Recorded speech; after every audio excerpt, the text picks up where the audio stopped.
large des côtes du Finistère se trouve un trésor caché, le plus grand champ d'algues comestibles d'Europe.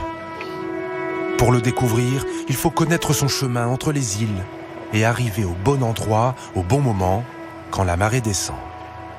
Une petite dizaine de professionnels comme David Le Chellard cueillent, en fonction des saisons, les différentes espèces.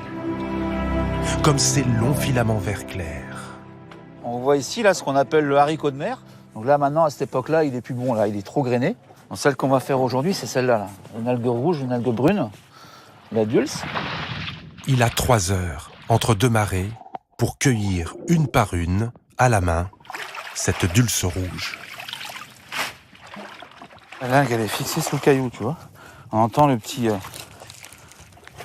crack. En Asie, ces algues sont cultivées, mais ici c'est une plante sauvage, naturellement présente. Alors il prend soin de ne prélever qu'une petite partie de la ressource.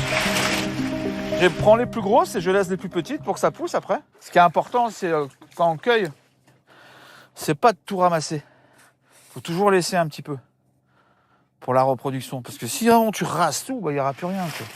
Ce jour-là, il ramasse 400 kilos d'algues. Son objectif cette année, envoyer 15 tonnes de dulce à cette usine à une centaine de kilomètres de là, où les algues vont être préparées.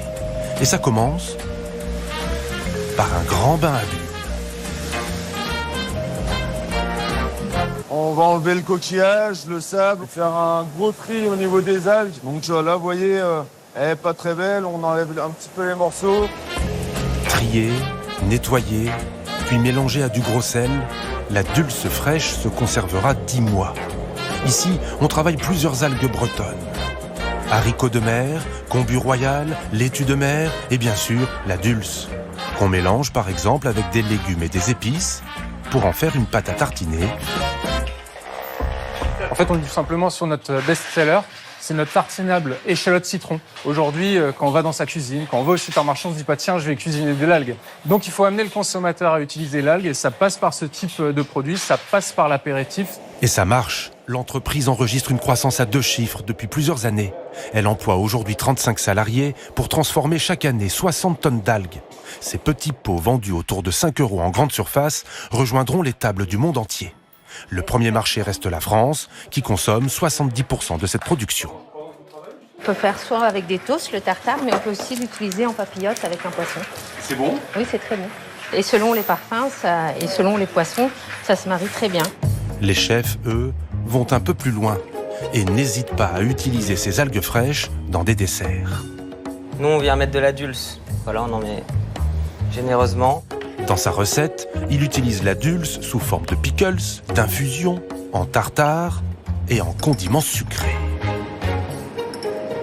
C'est pour faire découvrir aussi aux gens notre vision de la cuisine, qui est vraiment iodée. On a de la chance d'avoir des superbes algues ici. Donc on est à fond dans les algues et voilà, mettre ça en dessert, c'est vraiment top. À la dégustation, l'alliance surprenante entre le fruité et cette petite pointe marine apportée par l'algue donne tout son relief à ce citron iodé.